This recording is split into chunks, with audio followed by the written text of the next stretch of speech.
صدق اللہ مولانا العظیم وبلغنا رسولہ النبی الامین المکین المتین الکریم ونحن علی ذلک ما قال من الشاہدین والشاکرین والحمد للہ رب العالمین۔ معزز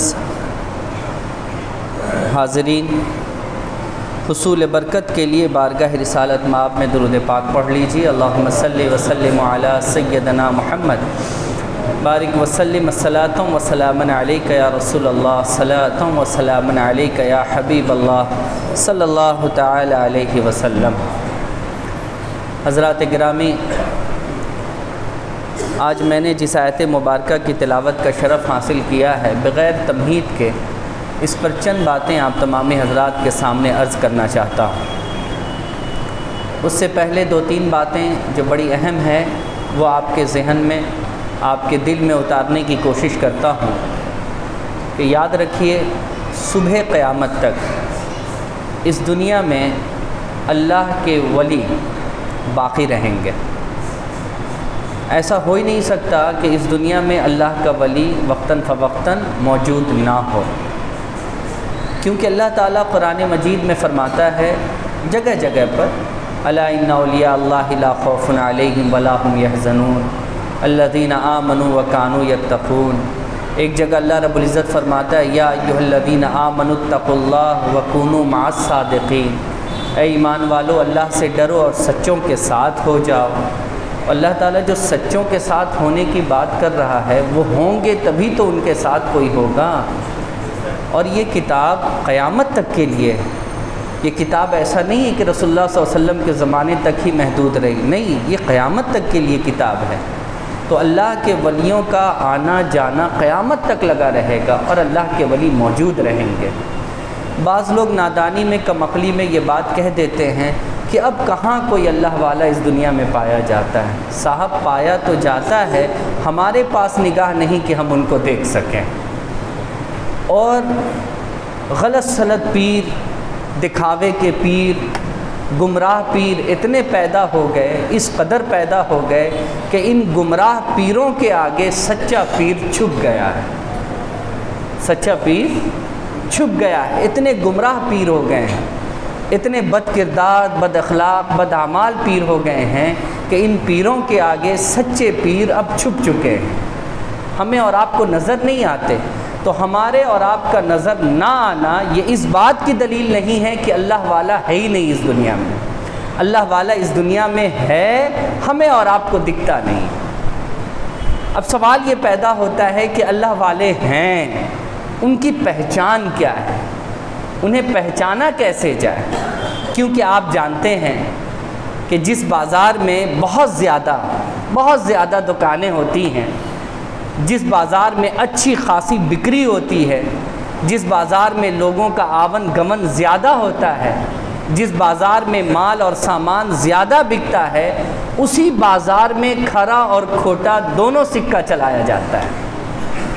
کھوٹا بھی چلانا ہوتا ہے تو اسی بازار میں چلایا جاتا ہے جس بازار میں چلن زیادہ ہوتا ہے، وگرنہ آپ جانتے ہیں کہ جس بازار میں چلن کم ہو وہاں کوئی کھوٹا سکہ لے کر، کھوٹا پیسہ لے کر نہیں جاتا، وہ پکڑا جاتا ہے۔ تو یہی وجہ ہے کہ یہ جو معاملہ ہے نا، یہ اللہ کے حضور ایک ایسا معاملہ ہے جو چلتے ہوئے بازار کی طرح ہے۔ یہاں پر آپ کو کھرے بزرگ بھی ملیں گے اور آپ کو کھوٹے بزرگ بھی ملیں گے۔ یہاں آپ کو کھرا آدمی بھی ملے گا اور یہیں آپ کو کھوٹا آدمی بھی ملے گا۔ اب آپ کو پہچان کرنی ہوگی کہ کھرا کون ہے اور کھوٹا کون ہے۔ اب اس بارے میں اگر میں آپ سے کہوں کہ دیکھیے کھرے کی پہچان یہ ہے، کھوٹے کی پہچان یہ ہے، تو آپ کہیے گا یہ تو ان کی رائے ہے، مان لیا تو مان لیا، نہیں مانا تو کوئی بات نہیں ہے۔ چلیے ہم کسی بزرگ کی بات اگر آپ کو بتا دیں کہ ایک بزرگ نے کہا کہ آپ ایسے پہچان لیجئے، تو بزرگ نے کہا ہے چلو مان لیتے ہیں، اور نہیں مانیں گے تو گناہ تھوڑو نہ ہوگا ہمیں۔ اگر کہہ دیا جائے کہ بھئی کسی صحابی کا قول ہے تو اللہ ماشاءاللہ بھئی ان کی بات سر آنکھوں پر ہے، لیکن اگر کوئی آپ سے یہ کہہ دے کہ پہچان اللہ اور اس کے رسول نے بتائی ہے تو اب اس کو کاٹنے کی کوئی گنجائش رہتی ہے؟ کوئی گنجائش نہیں رہتی ہے۔ تو آج میں آپ کے سامنے جس آیت مبارکہ کے تعلق سے باتیں کرنے جا رہا ہوں یہ آیت مبارکہ ولیوں کی پہچان کے تعلق سے ہے، اور یہ فیصل کتاب ہے۔ قرآن مجید یہ فیصل کتاب ہے، فیصلہ کرنے والی کتاب ہے، صاف صاف بیان کرنے والی کتاب ہے۔ اس کتاب کے آگے کسی کے قول کی کوئی گنجائش باقی نہیں رہتی ہے، اور کسی کے قول کی کوئی اہمیت ہی باقی نہیں رہتی ہے، کیونکہ یہ اللہ کی کتاب ہے، اللہ کا کلام ہے، اللہ کی بات ہے۔ تو میں آپ کو ولیوں کی پہچان بتاتا ہوں کہ ولیوں کی پہچان اللہ کی نظر میں کیا ہے، اور اللہ نے کیا اس کی پہچان بتائی ہے۔ آج کل کے وقت میں آپ دیکھیے گا بہت سارے لوگ مجھ سے بھی کہتے ہیں کہ آپ بڑا سادہ لباس پہنتے ہیں، دیکھیے تو فلانے لوگ وہ لمبا جبہ، وہ پگڑی، اور وہ کلرفل وہ کمر بند، اور کیا کیا لوگ پہنتے ہیں۔ آپ تو بالکل ایسے ہی رہتے ہیں صاحب۔ اس دور میں اگر اپنا لوہا منوانا ہے تو آپ کو ذرا سا زگ زیگ دکھانا پڑے گا، تھوڑا سا شیروانی پہننی ہوگی، تھوڑا سا جبہ پہننا ہوگا، تھوڑا صافہ باندھنا پڑے گا، تھوڑا سا امامہ کا کلر دکھانا پڑے گا آپ کو، تو دنیا مانے گی کہ آپ بہت بڑے مولانا ہیں۔ تو آج کل کے وقت میں بدقسمتی یہی ہے کہ ہم نے کپڑوں سے لوگوں کو پہچاننا شروع کر دیا ہے، اور کپڑوں سے پہچان بڑی خراب ہوتی ہے، یاد رکھ لیجئے۔ کپڑوں سے کسی کو پہچانا نہیں جاتا ہے، یہ سب سے بڑی بدقسمتی آج کے وقت میں۔ تو میں آپ سے یہ کہتا ہوں کہ آج کے اس مارکیٹ میں کھرا بھی ہے اور کھوٹا بھی ہے، پہچان آپ کو کرنا ہے کس نظریے سے، جو اللہ اور اس کے رسول نے دیا ہے اس نظریے سے آپ کو پہچان کرنا ہے۔ آج کی تاریخ 11ویں شریف بڑی مشہور تاریخ ہے اور بڑی معتبر تاریخ ہے اسلام میں، اور بڑی اہمیت ہے اس تاریخ کی، کیونکہ اس تاریخ کو حضرت شیخ عبد القادر جیلانی رضی اللہ تعالیٰ عنہ سے جوڑا جاتا ہے، اور اس تاریخ میں حضرت شیخ عبد القادر جیلانی رحمۃ اللہ تعالیٰ علیہ کا فاتحہ بھی ہوتا ہے، ان کی سیرت بھی بیان کی جاتی ہے، ان کے کردار کو بھی عوام الناس کے سامنے پیش کیا جاتا ہے۔ اس لیے آج میں نے سوچا کہ ولیوں کی پہچان پر تھوڑی سی بات آپ کے سامنے عرض کر دوں۔ اب آئیے اس پہلی بات کی طرف جو اللہ رب العزت نے ہمیں اور آپ کو بتائی ہے کہ اس نظریے سے تم ولیوں کو پہچانو۔ اللہ فرماتا التائبون، میرا ولی وہ ہے جو توبہ کرنے والا ہے۔ میرا ولی کون ہے؟ جو بولیے توبہ کرنے والا ہے، وہ ہم لوگ والا نہیں کہ شب بارات کی رات میں خوب رویا اور صبح میں دکان کھولا، جیسے ہی کسٹمر آیا 2 جھوٹ بولا۔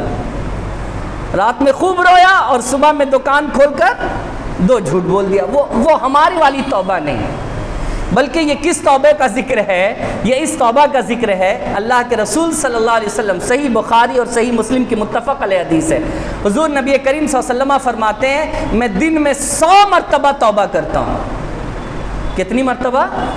اب دیکھیے معصوم ہے رسول اللہ صلی اللہ علیہ وسلم، مگر 100 مرتبہ توبہ کر رہے ہیں۔ ظاہر سی بات ہے امت کو ترغیب دلانی ہے، امت کو سکھانا مقصود ہے کہ بار بار توبہ کرو۔ توبہ کا معنی کیا ہوتا ہے؟ توبہ کا معنی ہوتا ہے پلٹنا، رجوع ہونا، واپس ہونا، یعنی اے اللہ رب العزت ہم بار بار تیرے دربار کی طرف اس لیے لوٹ رہے ہیں کہ لوٹ کر اسی دربار پہ ہمیں آ کر کے رک جانا ہے۔ لوٹ کر کہاں جانا ہے؟ بولیے اللہ کی طرف۔ پورے قرآن میں اللہ رب العزت نے جگہ جگہ پر فرمایا ہے جو کرنا ہے کرو، پلٹو گے تو میری ہی طرف، آؤ گے تو میری ہی طرف، کہاں جاؤ گے تم؟ یاد رکھ لیجئے، اس لیے کہا گیا اس سے پہلے کہ رب تمہیں پلٹائے تم بار بار اللہ کی طرف توبہ کے ذریعے پلٹا کرو۔ یہ احساس اپنے اندر پیدا کیا کرو کہ تمہیں پلٹ کر اسے کے حضور جانا ہے۔ رسول اللہ صلی اللہ علیہ وسلم فرماتے ہیں کہ میں 100 مرتبہ دن بھر میں توبہ کرتا ہوں، اور اسی حدیث پر عمل کرتے ہوئے اللہ والے بھی توبہ کرتے ہیں۔ اور ان کے توبہ کا کیا کہنا، میں آپ کو ایک مثال دیتا ہوں۔ حضرت امام احمد بن حنبل رضی اللہ تعالیٰ عنہ بہت جلیل القدر محدث، مجتہد ہے نا بھائی، اور بڑی اونچی شخصیت کا نام ہے۔ حضرت امام احمد بن حنبل آپ فرماتے ہیں کہ میں بازار گیا ایک غلام خریدنے، میں نے ایک غلام خریدا اپنے کاموں کے لیے۔ میں نے جب اسے خرید لیا تو اس نے مجھ سے کہا کہ حضور اس سے پہلے کہ میں آپ کے گھر چلوں میری ایک شرط مان لیجئے، ایک گزارش میری مان لیجئے۔ کہا بولو کیا ہے؟ کہا حضور دن بھر آپ مجھ سے جو چاہے کروا لیں، رات میں مجھ سے کچھ مت کروائیے گا۔ آپ نے کہا چلو ٹھیک ہے کوئی بات نہیں، بھئی تم جانور تھوڑو نہ ہو کہ ہم تم سے دن اور رات کام لیں گے، ارے انسان ہو، دن کو کام کرنا رات کو آرام کرنا، کوئی مسئلہ نہیں۔ کہا ٹھیک ہے حضور، تب تو آپ مجھے اپنے ساتھ لے کر کے چلیے۔ حضرت امام احمد بن حنبل خود فرماتے ہیں کہ میں نے ایسا با اخلاق غلام کبھی دیکھا ہی نہیں تھا۔ وہ غلام اتفاق سے اللہ نے مجھے دے دیا۔ میں نے اس سے پوچھا تمہارا نام کیا ہے؟ اس نے کہا غلام کا کوئی نام بھی ہوتا ہے؟ ارے جس نام سے آپ یاد کر لیجئے گا غلام حاضر ہو جائے گا، جس نام سے آپ یاد کر لیجئے گا۔ کہا کھانا پینا؟ کہا حضور غلام کی کوئی چوائس ہوتی ہے، جو دے دیجئے گا کھا لوں گا۔ کہا رہنے کے لیے؟ کہا حضور اس میں بھی میری کوئی چوائس نہیں ہے، میں نخرہ تھوڑو نہ کروں گا، میں غلام ہوں، جہاں چاہیے رکھ دیجئے میں رہ لوں گا۔ آپ نے 3-4 کمرے اسے دکھائے، جو سب سے بری حالت میں کمرہ تھا اسی کمرے کو اس نے پسند کیا۔ خیر وہ رہنے لگا۔ حضرت امام احمد بن حنبل فرماتے ہیں کہ میں اسے جب کوئی کام بتاتا تو بڑے مختصر سے وقت میں اس کام کو وہ نپٹا لیتا تھا، بہت جلدی اس کام کو اور بڑی صفائی اور ستھرگی کے ساتھ اس کام کو وہ کر لیتا تھا، تو میں اس سے بڑا مانوس تھا۔ حضرت امام احمد بن حنبل فرماتے کہ ایک رات میں نماز تہجد کے لیے اٹھا، تو میں نے نماز ادا کر لی، فجر میں تھوڑا وقت تھا، تو مجھے لگا اگر سو جاؤں تو کہیں ایسا نہ ہو کہ فجر مس کر جائے، چھوٹ جائے، تو میں ذرا سا باہر نکلا، تو میں ٹہلتا ہوا اس کمرے تک پہنچا جہاں میرا وہ غلام تھا۔ اچانک مجھے اس کمرے سے رونے کی آواز آئی، رونے کی آواز آئی۔ میں اس کمرے کے قریب گیا، مجھے لگا کہ کہیں میرا غلام کسی تکلیف میں تو نہیں ہے، یہ رو رہا ہے۔ تو کیونکہ اس کی دیواریں ٹوٹی پھوٹی تھیں تو میں نے جھانک کر کے دیکھا تو وہ سجدے میں ہے، اور سجدے میں جانتے ہیں وہ کیا کہہ رہا ہے؟ اے اللہ میں مجبور ہوں، اللہ مجھے معاف کر دے، میں دن میں صرف تیرے لیے فرض نمازیں ادا کرتا ہوں، اللہ میں نفل نہیں پڑھ پاتا ہوں، اللہ میں تیرے لیے کثرت کے ساتھ اے اللہ بندگی نہیں کر پاتا ہوں، کیونکہ میں مجبور ہوں کہ میں کسی اور کی غلامی کر رہا ہوں، اللہ یہی ایک رات ملتی ہے جو تیرے سامنے نفل کے ذریعے میں تیرے حضور پیش ہوتا ہوں، اے اللہ مجھے اس گناہ کے لیے معاف کر دے جو دن میں نہیں ہوتا۔ اللہ اکبر کبیرہ، صرف فرض نماز میں پڑھتا ہوں، اے اللہ میں نفل نہیں پڑھ پاتا، میں تیری بندگی سے دور ہو جاتا ہوں کیونکہ میں امام احمد بن حنبل کی غلامی میں ہوں، اے اللہ مجھے اس غلطی کے لیے معاف کر دے۔ حضرت امام احمد بن حنبل بھی رونے لگے۔ آپ فرماتے ہیں کہ میں بالکل بجھے دل سے اپنے کمرے میں واپس آیا اور میں بہت رویا، یہاں تک کہ فجر کی نماز کے لیے جب میں مسجد میں داخل ہو رہا تھا تو میرے ساتھ یہ بھی داخل ہوا، ہم نے ساتھ نماز پڑھی۔ نماز کے بعد جب وہ باہر نکلا تو میں نے کہا اب تیرا راستہ ادھر کو نہیں جاتا ہے، اب تیرا راستہ جہاں تیرا جی چاہے ادھر کو جاتا ہے، میں نے تجھے آزاد کر دیا، میں نے تجھے آزاد کر دیا۔ اس نے کہا کہ اچانک یہ مہربانی، کس لیے یہ مہربانی اچانک کہ آپ نے مجھے آزاد کر دیا؟ امام احمد بن حنبل سچے دل کے آدمی، آپ نے کہا وہ جو تہجد کے وقت تو گریہ وزاری کر رہا تھا نا، وہ میں نے اپنی آنکھوں سے دیکھ لیا اور مجھے بڑا احساس ہوا کہ میرے کام کی وجہ کر تو رب سے دور رہتا ہے۔ تو یہی کہہ کر اللہ سے معافی مانگ رہا تھا نا، توبہ کر رہا تھا نا، بار بار توبہ کر رہا تھا نا اللہ سے، اے اللہ معاف کر دے، اے اللہ معاف کر دے۔ تو جا آج کے بعد تجھے اس چیز کی شکایت نہیں ہوگی، میں نے تجھے آزاد کر دیا۔ فوراً وہ شخص سجدے میں گیا اور اس نے کہا اے اللہ یہ ایک راز تھا جس راز کو تو نے کھول دیا، پلٹنا تیری طرف ہے، بار بار میں نے پلٹنے کی کوشش کی، پتہ نہیں مولا تو نے مجھے پلٹایا ہے کہ نہیں پلٹایا ہے، اگر پلٹایا ہے تو مولا اب اس راز کو فاش ہونے کے بعد اس دنیا میں مجھے باقی نہ رکھ۔ بس یہ کہتا ہوا وہ گرا ہے اور اس کی روح پرواز کر گئی ہے۔ یہ ہے توبہ، اس کو کہتے ہیں توبہ صاحب، اس کو کہتے ہیں توبہ، وہ ہمارے والی توبہ نہیں، اس کو کہتے ہیں توبہ۔ ہم تو فرض نماز بھی نہیں پڑھتے، ہم تو سنت بھی نہیں پڑھتے، ہم تو کوئی اعمال نہیں کرتے، اور ہم صاحب کتنی اونچی اونچی اور کتنی بڑی بڑی باتیں کرتے ہیں۔ یہ ہیں اولیاء کرام، یہ وہ لوگ ہیں جو ہمیں سیدھا راہ دکھاتے ہیں، یہ وہ لوگ ہیں جو ہمیں اللہ کے قریب کرتے ہیں، یہ وہ لوگ ہیں جو قرآن کی تفسیر بن کر سارا معاملہ ہمارے سامنے رکھ دیتے ہیں۔ تم کہتے اولیاء اللہ سے کیا ملتا ہے؟ اولیاء اللہ سے یہ ملتا ہے، یہ ملتا ہے صاحب، یہ ملتا ہے۔ اللہ اکبر کبیرہ۔ اب کیونکہ آج کی تاریخ حضرت غوث اعظم سے منسوب ہے تو ایک بات ان کی طرف سے بھی آپ سن لیجئے۔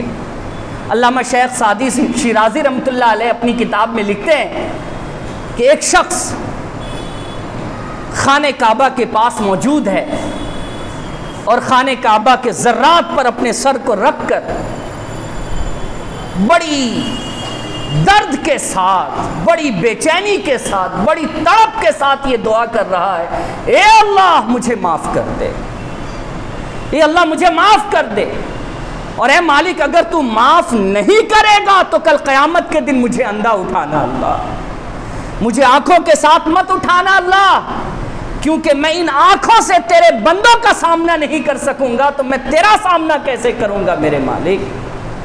اے اللہ مجھے معاف کر دے، میں تجھ سے توبہ کرتا ہوں، میں تجھ سے معافی مانگتا ہوں، میں تجھ سے مغفرت چاہتا ہوں، میں تجھ سے بخشش چاہتا ہوں، میرے مالک مجھے معاف کر وگرنہ مجھے قیامت کے دن اندھا اٹھا مالک۔ علامہ شیخ سعدی کہتے ہیں کہ اس درد بھری آواز کو سن کر ہر کوئی بے چین تھا، ہر کوئی اپنی دعائیں بھول گیا، سب بس یہی دعا کرنے لگا کہ مالک اسے معاف کر دے کیونکہ اس کا درد میرے درد سے بڑا ہے۔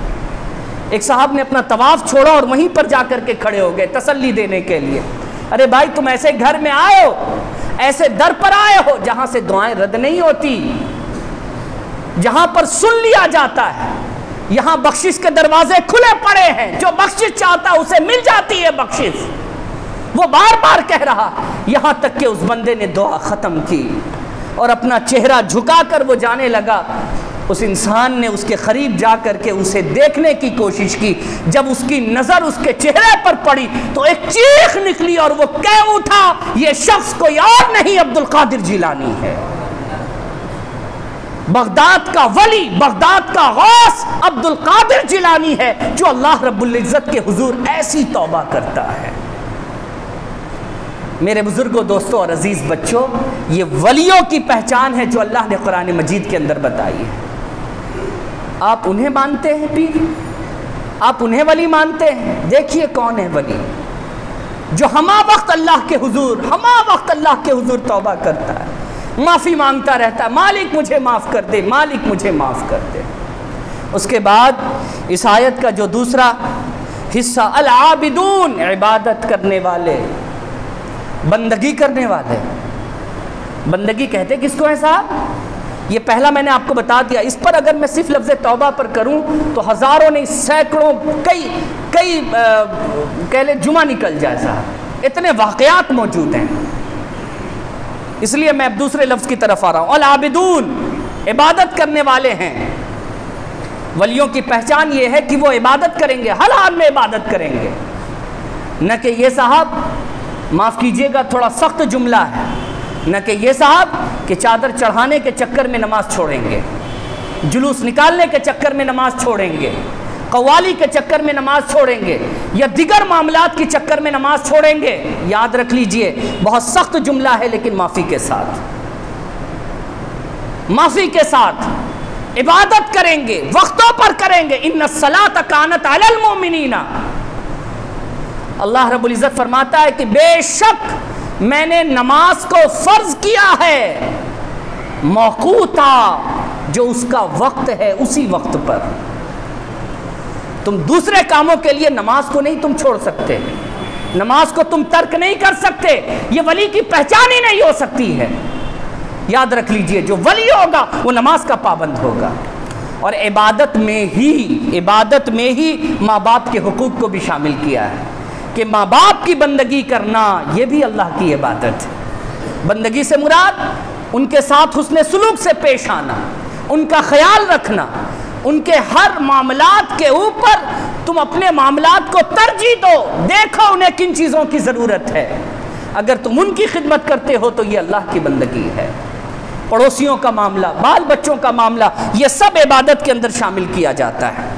اس کے بعد الحامدون، اور اللہ کی تعریف بیان کرنے والے، ہر حال میں اللہ کی تعریف بیان کریں گے، سمجھ رہے ہیں آپ؟ ہر حال میں وہ کبھی بھی اللہ کی تعریف سے غافل نہیں ہوں گے، ذرا سی پریشانی پر وہ بوکھلائیں گے نہیں، بلکہ جس حال میں ان کو دیکھو گے وہ اللہ کی تعریف بیان کریں گے۔ وہ ذرا سی آج کل کے پیروں میں دیکھیے گا، ذرا سے معاملات میں دیکھیے کیسے وہ بے چین ہو جاتے ہیں، مضطرب ہو جاتے ہیں، ان کی زبان سے کیسے کیسے کلمات نکلتے، تکبر کے کلمات، نہ جانے کیسے کیسے کلمات۔ نہیں، اللہ والا وہ ہے جو ہر حال میں صرف اللہ کی تعریف بیان کرے گا۔ وہ کبھی اپنی بڑائی، اپنی اونچائی اور میں یہ ہوں، میں وہ ہوں، میرے ابا وہ، میرا شجرہ وہ، کبھی وہ یہ کام نہیں کرے گا۔ یہ اللہ والوں کی علامت ہے کہ وہ ہمیشہ اپنی زبان سے کہے گا تو اللہ کی تعریف بیان کرے گا۔ کھوجو ایسے پیروں کو، ایسے پیروں کو کھوجو، ایسے پیروں کی تلاش کرو اس دنیا میں۔ اس کے بعد آگے فرمایا گیا السائحون، السائحون اس کے دو معنی لیے گئے، روزے دار ہوں گے، روزہ رکھنے والے، اور ایک اس کا معنی جو لیا گیا ہے وہ یہ لیا گیا کہ راہ حق میں سفر کرنا، یعنی یہ ایک جگہ نہیں رہیں گے، یہ الگ الگ علاقوں میں جا کر اللہ کے دین کا کام کریں گے، اللہ کے دین کا کام کریں گے الگ الگ علاقوں میں جا کر۔ آپ دیکھیے نا، سنجر سے خواجہ معین الدین چشتی اجمیری کہاں آ گئے؟ ہند آ گئے۔ حضرت غوث پاک کو دیکھیے کہاں سے کہاں پہنچ گئے۔ آپ بزرگوں کی تاریخ اٹھا کر کے دیکھیے کہ بزرگان دین ایک جگہ پر جمے نہیں رہے، بلکہ انہوں نے اللہ کے لیے، اللہ کی راہ میں انہوں نے اپنی ساری زندگی کو وقف کر دی ہے۔ تو السائحون وہ ایک جگہ پر آرام پرستی کے ساتھ کہ اے سی ہے، ٹائلز ہے، گاڑی ہے، سب کچھ ہے، ہم پڑے رہے، نہیں، وہ اس طریقے کے لوگ نہیں ہوں گے۔ اس کے بعد پھر آگے کیا فرمایا؟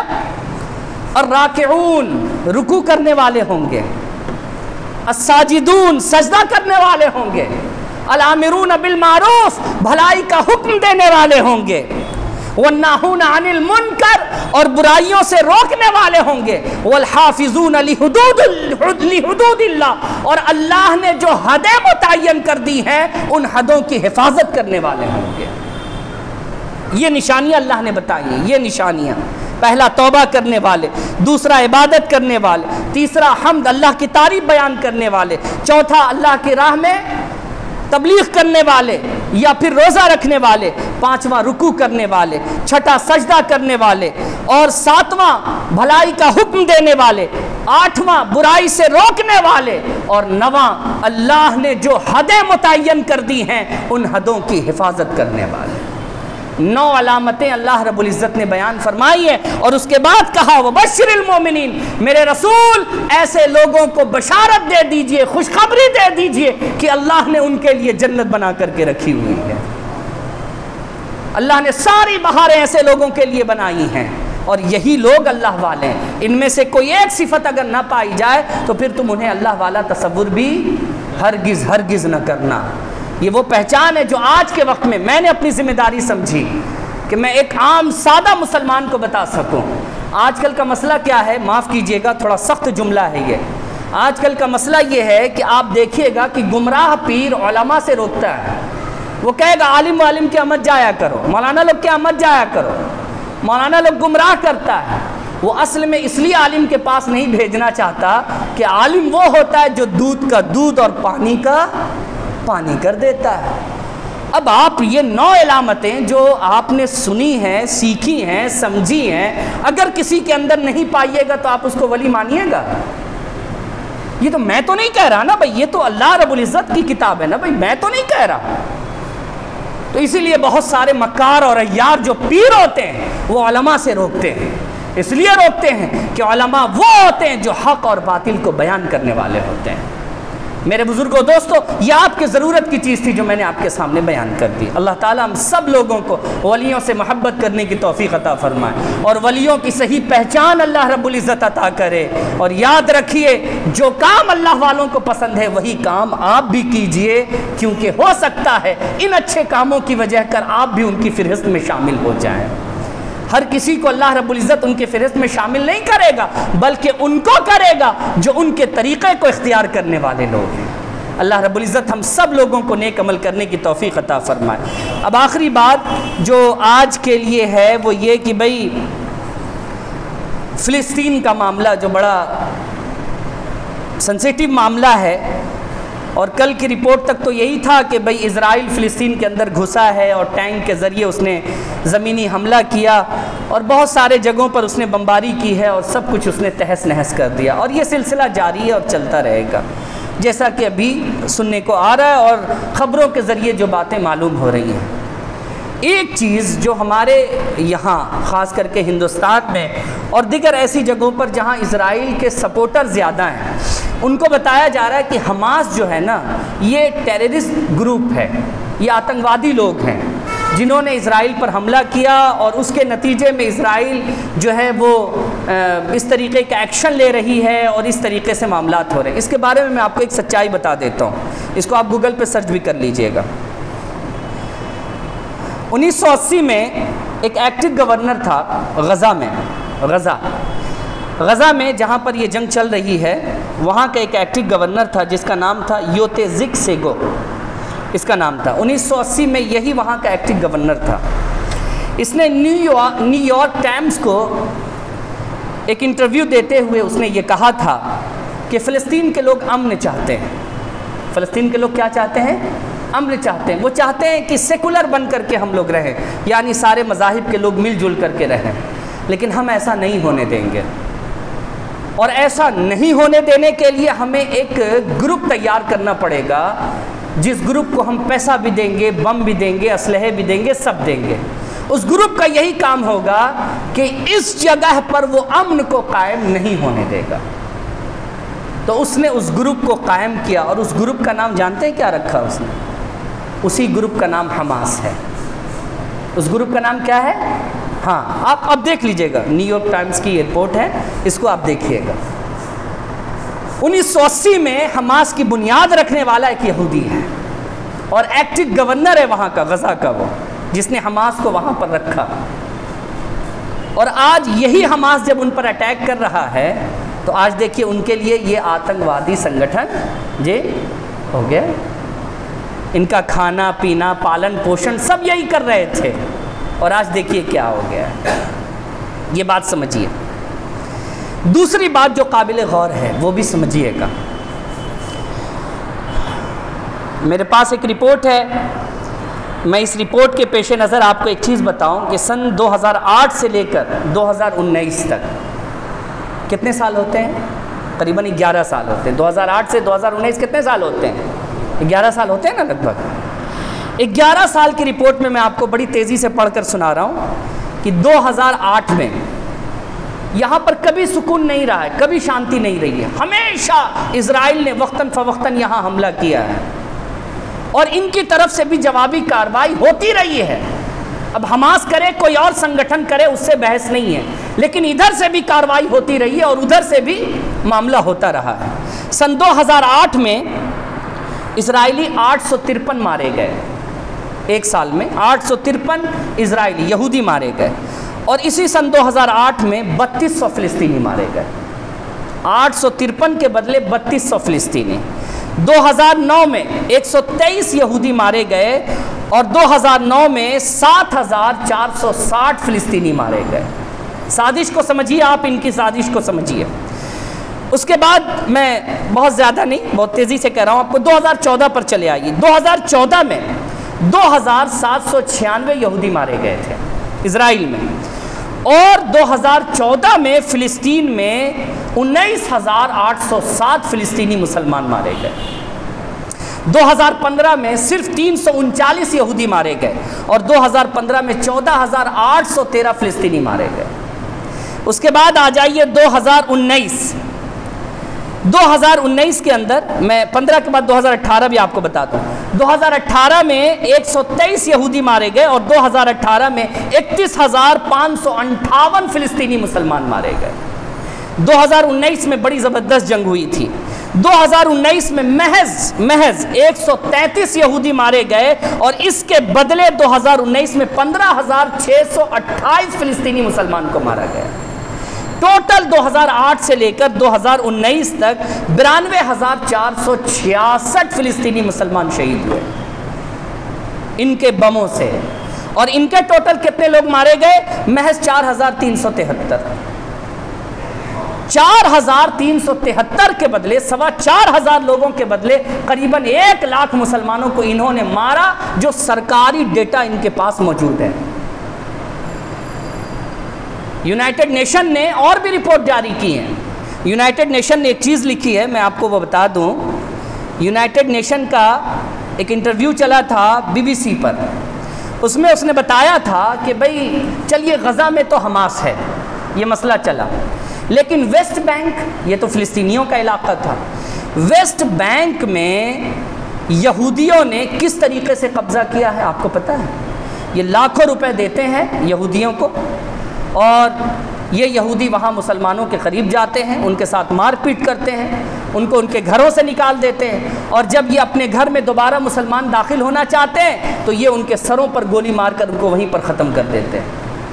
اور سیٹلمنٹ کے نام سے 9 سیٹلمنٹ اب تک ٹل ناؤ اب تک 9 سیٹلمنٹ ہو چکے ہیں ویسٹ بینک کے اندر۔ یہ سیٹلمنٹ کیا ہے؟ ایک سیٹلمنٹ میں 2.5 لاکھ سے 3 لاکھ یہودیوں کو وہاں بسایا گیا ہے۔ 2.5 لاکھ سے 3 لاکھ، اب اس کو آپ 9 سے گنا کر لیجئے، قریباً 25 لاکھ کے آس پاس یہودیوں کو ویسٹ بینک میں بسا دیا گیا ہے۔ ان کے باپ کی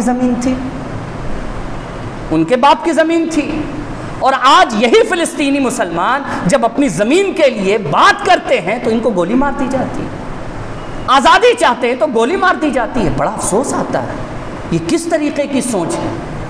ابھی آپ دیکھیں کہ ہندوستان گورنمنٹ نے کس طریقے سے پلٹی مارا۔ اب دوبارہ ہندوستان گورنمنٹ فلسطین کے ساتھ ہے، اللہ کا شکر ہے، ہندوستان سے امدادی چیزیں بھی گئی ہیں وہاں فلسطین میں، لیکن کل تک یہ چیز دیکھی جا رہی تھی، اور آج بھی اس دنیا میں بہت سے ایسے ممالک ہیں جو اسرائیل کے ساتھ کھڑے ہیں۔ صاحب افسوس آتا ہے کہ ظلم اس قدر بڑھ رہا ہے، لوگ اندھے ہو چکے ہیں، ان کو دکھ نہیں رہا ہے کہ سچائی کس طرف ہے۔ اپنی زمین مانگنا، میرا بیان ہوا تھا 2 ہفتہ پہلے، میرے بیان پر کمنٹ آئے، بہت طریقے کے کمنٹ آئے، آج رونا دکھ رہا ہے تو آج آنسو دکھ رہا ہے، تو کل ایسا کیا تھا تو نہیں سوچا تھا۔ 10 طریقے کے کمنٹ کرنے والے لوگوں نے کمنٹ کیا۔ میرا جواب ایک تھا کہ جب ہندوستان میں 9 آبادیاتی نظام کا قبضہ تھا، جس کو ہم لوگ انگریز کہتے ہیں، گاندھی جی نے کیا کیا تھا، کون سے آندولن چھیڑے تھے، پڑھا ہے ہسٹری، پڑھا ہے کبھی؟ آج اگر ہم سے کہا جاتا کوکا کولا کا بائیکاٹ کر دو، کٹ کیٹ مت کھاؤ، سیلیبریشن مت کھاؤ، یہ ہیئر شولڈر شیمپو یوز مت کرو، لکس صابن یوز مت کرو، بائیکاٹ کرو، تو لوگ کہتے ہیں کہ بتائیے تو اس دور میں، ارے تو گاندھی پاگل تھے، گاندھی نے انگریزوں کے ڈریس کا بائیکاٹ کیا تھا کہ نہیں کیا تھا؟ تو کہو وہ پاگل ہے، اگر ہم پاگل ہیں تب کیا بات؟ یہ وہی لوگ بولتے ہیں جو قوم میں جاہل ہیں، جو جاہل لوگ ہیں، جن کو پتہ ہی نہیں ہے کہ کسی کو کمزور کرنے کے لیے کون سے راستے اختیار کیے جاتے ہیں۔ ہم ہندوستانی بھی بڑے بے بس تھے، ایک دور میں کچھ نہیں تھا ہمارے پاس انگریزوں سے لڑنے کے لیے، بہت مارے گئے لوگ۔ آج گواہ ہے ہندوستان کے درخت جن پر مسلمان علماء کے لاشوں کو لٹکا دیا گیا تھا، گواہ ہے، پڑھو تاریخ تمہیں پتہ چلے گا۔ کالا پانی کی سزا میں کتنے لوگ گئے تھے، کیونکہ اس وقت ہمارے پاس کچھ نہیں تھا۔ آج آئے تو کوئی ہندوستانی سے بھیڑ کر دیکھ تو لے، آج تو ہمارے پاس سب کچھ ہے۔ یاد رکھیے، آزادی کی لڑائی میں مرتے ہیں لوگ، کمزوروں کو زیادہ مارا جاتا ہے۔ یوکرین اور رشیا کی لڑائی 2 سال سے زیادہ ہونے کو آئی، لڑائی چل رہی ہے نا، بڑی دنوں سے چل رہی ہے، لگ بھگ مجھے لگتا ہے 2 سال ہونے کو آیا۔ یہاں پر صرف 500 بچے مارے گئے ہیں، صرف 500 بچے۔ رشیا کو سارے لوگ مل کر کے گالی دے رہے ہیں، یہ کیا کر رہے ہیں، بچوں کو مار رہے ہیں۔ اور 3 ہفتے کی لڑائی میں، صرف 3 ہفتے کی لڑائی میں 4000 فلسطینی بچوں کو مارا گیا، اور ہر کوئی چپ بیٹھا، کوئی کچھ نہیں کہہ رہا، کوئی بات نہیں، جیسا کیا ویسا بھوگے گا فلسطین۔ ارے بچوں نے تمہارا کیا بگاڑا ہے، عورتوں نے تمہارا کیا بگاڑا ہے، بوڑھوں نے تمہارا کیا بگاڑا ہے، نہتے مسلمانوں نے تمہارا کیا بگاڑا ہے؟ بات بالکل صاف ہے، یہ ظالم ظلم کرنے کے آگے کچھ نہیں دیکھ رہے۔ اور یاد رکھیے اللہ سے بڑا کوئی انتقام لینے والا نہیں ہے۔ ہم سب دعا کریں ان بے بس مسلمانوں کے لیے کہ اللہ رب العزت ان سبوں کی حفاظت فرمائے، غیبی مدد فرمائے ان کی۔ ایک لاش میں نے دیکھی، شاید آپ کے نظر سے بھی گزری ہوگی، کہ کفن کے باہر ایک مجاہد کا ہاتھ یوں اٹھا تھا، گویا کہ مرتے وقت وہ کہہ رہا تھا اشہد اللہ الہ الا اللہ و اشہد ان محمد رسول اللہ۔ زمانے والوں تمہارا رشتہ کچھ ہو نہ ہو، ایک رشتہ ہے لا الہ الا اللہ محمد رسول اللہ۔ اس رشتے کے ناطے ان کے حق میں دعا کرو۔ اور شیخ عبد القادر جیلانی کی تاریخ پڑھیے۔ شیخ عبد القادر جیلانی کے ہی تمام کے تمام اسٹوڈنٹ تھے، طلباء تھے، جو سلطان صلاح الدین ایوبی کی جماعت میں تھے، اور فلسطین کو، بیت المقدس کو جو فتح کیا تھا، اس میں شیخ عبد القادر جیلانی کے شاگردوں کی وجہ کر وہ فتح ہوئی تھی۔ یہ تاریخ پڑھنے کے لائق ہے، سمجھنے کے لائق ہے۔ ہمارے بزرگوں نے صرف کرامتیں نہیں دکھائی ہیں، بلکہ ہمارے بزرگوں نے ضرورت پڑنے پر تلوار بھی اٹھائی ہے اور اسلام کے پرچم کو بلند بھی کیا ہے۔ اللہ رب العزت ہم سب لوگوں کو نیک عمل کرنے کی توفیق عطا فرمائے۔ وآخر دعوانا ان الحمدللہ رب العالمین۔